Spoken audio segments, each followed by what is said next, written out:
नमस्कार जय जगन्नाथ सांग मैंने आज आपण मैंने देखिपे मुझे माछ जोटा कि है छोट माछ यार नाटा कौन तो मुझे जानी किंतु धला माछ बोली मुझे कहे। तो प्रथम आम कौन करवा माछ को भल भाव धोईकी तार पिता को काढ़ी नापर से हलदी गुंड लंका गुंड और लुण पकईकि भल भाव में गोल ना। तो माछ ये भल भाव गोल हो गला गोटे पैन ना पैन में तेल देदेबा आउे गोटा गोटा करके सब माछ को पकई ना। जदि आप कड़े भाजबे ताले माछ सब पूरा छिनछेतर होकर गुंड हो।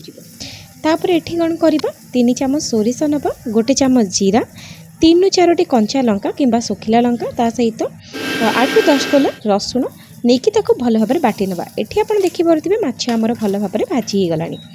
तो आपण जदि कड़ई रे माछ को भाजीबे ना से पूरा गुंड गुंड हो जिवो। तो मु देखिकी संभाली पारेनी माछटा मोर पूरा फेवरेट माछ से मु खाईदेली। आउे एबे आमे कौन करवा ना पैन में से सेम पैन में तेल नहीं जीव सोरिष पकई नबा।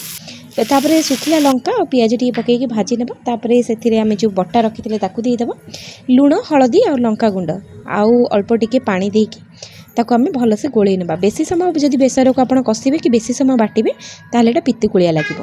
तापर आम कौन करवा 2टी आंबुल देदेबा आपर कभर करके छाड़ीदेवा।